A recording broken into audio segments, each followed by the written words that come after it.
We all want to strike it rich. It's part of living in this world that we're in. We got bills. We want to do things. We want to have fun. And it's probably, a certain amount of that element to coin roll hunting, right? And of course, the penny roll hunt is the cheapest denomination. For 50 cents. You can get your fix, your thrill, scratch that itch. And put it like this, it's so prevalent in our society to want to strike rich for nothing, basically, that they wrote 1,000,000 books on striking it rich, strike it rich, strike it rich, strike it rich. And the truth of the matter is, the only people striking it rich are the ones selling the books. That's the truth of the matter. And I mean, ask yourself this question: how many people you know that hit the lotto? I know I've heard of people who hit the lotto, right? Like a friend of a friend knows someone who hits the lotto. That's it. That's the closest I ever came to knowing someone who hit the lotto. And that one person who's a friend of a friend, they didn't even tell this friend of a friend that they hit the lotto until like 10 years after they hit the lotto. They didn't even tell them, because people are so paranoid when they get money, like real money, millions of dollars in their bank account. They cut all ties to us normal people, broke asses. That's the bottom line. But it doesn't change anything, because we're still hoping to what? What are we hoping for? Let's be honest. We're hoping to see a massive error every time we look at a penny. This is episode 707. Oh, what? That's a lucky number. That's what we're hoping for, right? Let's be honest. I'm saying you're hoping to see two Lincoln heads. You're hoping to see the reverse of the coin stamped on the other side. You're hoping to see something crazy every time you look at a coin when you're coin roll hunting. You're hoping to see something like that. 2017 P. I hold on to all those. And has it happened? I mean, maybe for some of you it's happened. I've had close calls. It's like, hit you play the lotto. You need 5 numbers and you hit 4, and then the fifth number is one number. Is of course the fifth number is always one number off for whatever reason. The fifth number is always one number off, and instead of getting 10 million, you get $10 because of that one little number. And coin roll hunting could be a lot like that. If you've been watching all my videos about 2 months ago, I think it's about 2 months now, about 40, 50 videos ago, I found this coin, this penny. That could be I think that's a die clash there. And it had this wicked doubling on the date. Wicked, wicked, wicked. And it happened to be that year, I think it was the 72. The 72 has this crazy double die that's worth thousands and thousands of dollars. Yeah, it's a die clash on the reverse, super weak, and the penny's super dirty and has corrosion.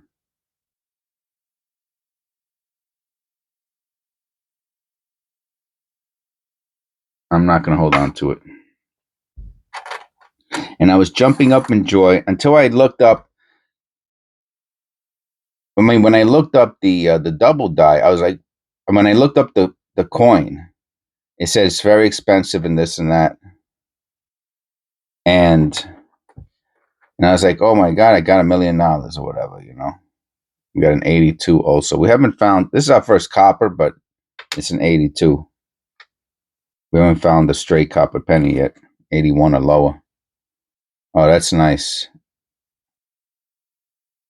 Oh, both sides. That's nice. I like them. I like this. That's so cool. Is it rotated? It looks like it's slightly rotated too. Nah. Nah. If there's a die clash there, you're not going to see that. That's nice. That's pretty cool. That's really cool.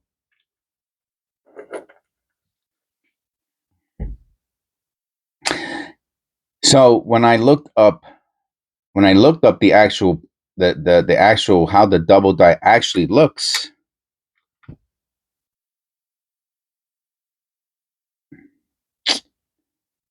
nah, I don't know about this one. I was gonna hold on to this for my. All right, we'll see. Maybe I'll put that to the side. Um, it was a very clear double die in the 72, and what I had was severe shelving, and that was it. It totally popped my bubble, right? It was like having four numbers and the fifth number is one number off on the lotto. Very similar to that. And that was it. It went from being like a $5,000 penny to being. I mean, I gotta be honest with you. The shelving was so severe. I have no idea really. It's what a coincidence that the 72 has this crazy double die, and I find this. Did it come from that same die? I don't know. Maybe. I'm not sure. Here's our first copper penny outside of that 82.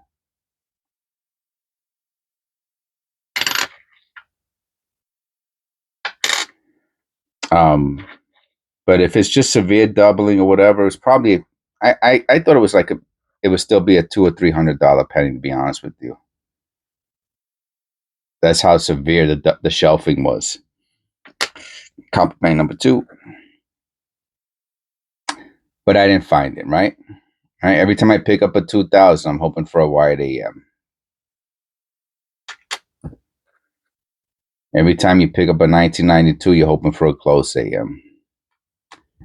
You know, you're hoping to find a $50 penny in a 50-cent penny roll.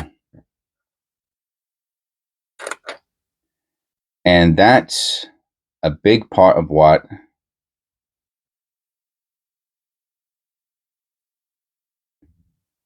motivates, pushes us to keep looking at the next one, and makes us want to look closer. The only thing I would have to say as far as my approach to penny roll hunting is that I'm looking for those lesser varieties. I want to find the $2 penny, the $3 penny, the $5 penny, the $10 penny. I want to find those. I want to find the rotated dies. I want to find the die clashes. I want to find the proof coins. I want to find the mint state coppers. I want to find all of those. And that's so I modified my expectations to, number one, being more realistic, and number two, to what I'm actually doing, right? Which is looking for lesser varieties. A greater variety is going to jump off the page. You don't even need to know anything about coin roll hunting, no close AM, to find greater variety. And it's the reason why, it's probably one of the main reasons why most of us are never going to find a greater variety, is because they're so obvious that people noticed it in their change. And that's it, man. You're talking about like the 1955. You're talking about what? 70 years that the penny's been traveling around. When did someone find it? People probably found it within the first couple years, and they went into collections. Even in 1960 and 1970, the double die was probably worth $1, and $1 in the 70s was good money. You were able to do stuff with $1. You know, you went grocery shopping. every couple of weeks for what, $50? A can of beans was a quarter. Like you could eat for $1 back then in the 70s. A bag of rice was like 30 cents. Like a 1 pound bag of rice was like 30 cents. A can of beans was 25 cents in the 70s. Um, Probably got a pound of chicken for $1 or less, you know, and people were eating arroz con pollo or fried chicken with rice and beans for if you cook, you got the big thing of corn oil. That's what they used a lot. Corn oil was $1 for like the 2 gallon. There was a big yellow jug of corn oil. Right? I think it was more than a gallon. Maybe it was 1.5 gallons or something like that. But I remember it being pretty big. This has a die clash on the obverse. I don't know if you see it. I'll point it to you in a second. Ah, man, totally demoed coin, man. Too bad. Let me get out my little pointer here. I should have had it out already.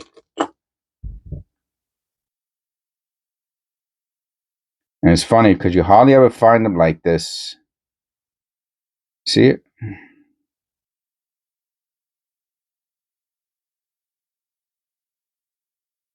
Right there. Right? Now, who's really going to find this if you're not looking for it? Nobody. No one's going to find this. No one's going to find that. You have to be taking your time. You have to be looking. You have to be concentrating. And there's a good chance in the reverse over here, there's also a die clash, especially inside here, but it's too dirty. But you want to know the truth? Yeah, you can see it all over. This is a type of coin, right? Now listen to this. Don't clean, don't clean, don't clean, don't use gloves, don't clean. This coin is worthless. Do you understand? It's worth it's worthless. It's worth zero. So if you clean this, right, you put this in some crazy cleaner that's gonna take off all the dirt and totally destroy its numismatic value. Who cares?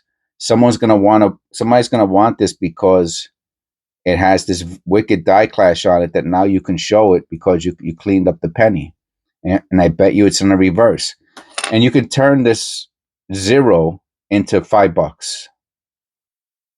And I will put that to the side. You can turn a zero into $5, and that's okay. No close AM. You can turn a zero into $5. That's fine. That's a nice copper penny right here. As long as the other side looks similar, we're in good shape. Nice. Nice. Even the surface is nice. A few little scratches, but wow. Wow, wow, wow. That's a beauty. That's a beauty. I have special tubes. I put the copper pennies when they look like that in them.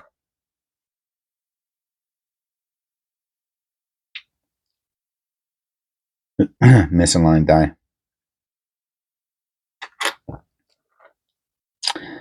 So so that's my recommendation. Misaligned die, 82 copper Philadelphia large date. Nice. That's a nice 82. Let me put it with the other one. The other one was an 82D. I still put it with it. That's nice. I have to finally make, now that I'm using a second box for my penny roll hunting, I have to make a tube for the 1982 Denvers. I was just throwing, I have another box with 82s in them, 82 Denvers, because I didn't have enough space in my working box for the tubes. So I have a second box now. It only took me 2 years to do that.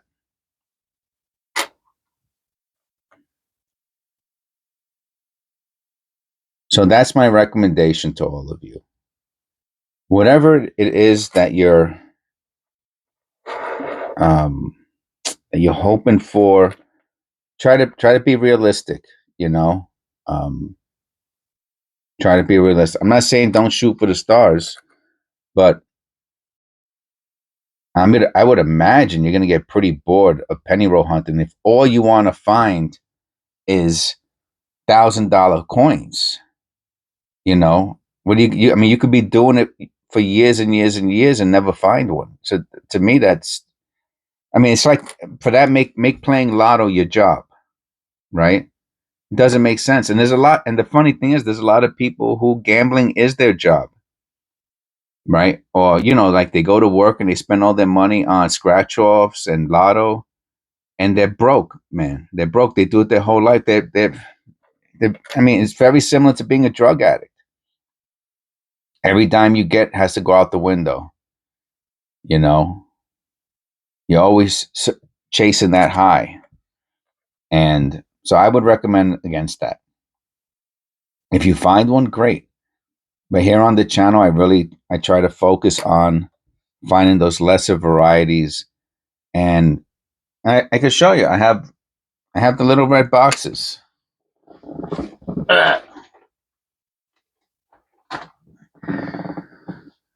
I have 3 little red boxes.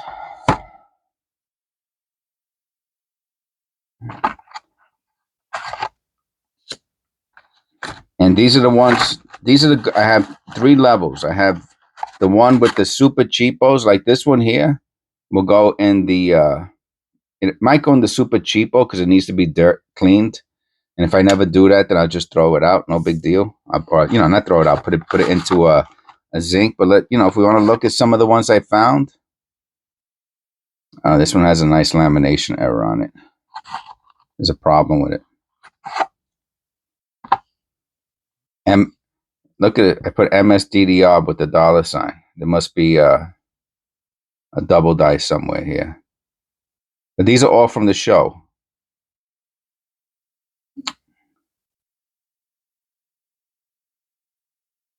Sometimes it's on the reverse on the top. Obviously, I'm not going to see. Oh, is this the one that has it on the side? Anyway, so I guess my point is that I'm just showing you what I do. I have the little boxes with the coins, and when I find something good and interesting, it goes in one of the boxes. Those are the ones that are worth whatever, and you can have it by, the dollar pennies, the question mark pennies, and the ones that really have like the one I found, one with a big die chip on. Oh, the beehive is a good example. If you find a really nice beehive on a really nice condition penny, it's worth about $20-$30, depending. A little beehive on a not the greatest condition is worth about $5. Now maybe the $5 one you put in one, like the lower value, and if it's the super, so you could separate them, and you can have a box of these $20 pennies. The extra V you can put in the better box. The really nice die clash is in a better box. Now they hold 100 pen. Those little red boxes hold 100 flips. So if everything in there is $5 or more, let's call it an average of $10, and you can put 100 flips in a box. That means by the time you fill that up, you have $1,000.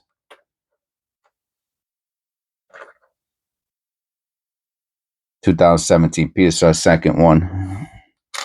Anyway, that's what I do, and that helps make it fun. It helps keep it realistic. A nice 82 zinc small date, Philadelphia zinc small date. So we found 2 different types of 82s now: the copper, the bronze Philadelphia large date, and the zinc Philadelphia small date. And this is copper penny number 5 outside the 282s. So we have 7 copper pennies.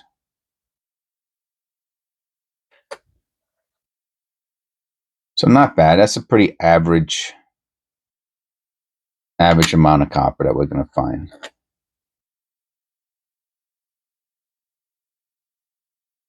So I hope you enjoyed this video. Keep penny roll hunting.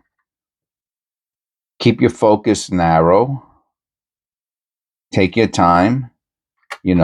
Watch these other channels for entertainment, but not really to learn anything. If you're using a penny mat and all you're doing is album filling, that's fine. But if you want to learn, you have to get yourself off of the penny mat. You have to read books like The Strike It Rich, the cherry picker's guide. You have to get into, researching your coins, researching your pennies on coppercoins.com. That's copper penny number 678.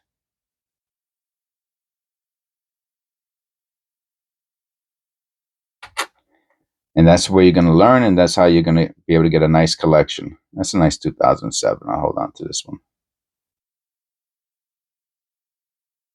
Okay, so I hope you enjoyed the video.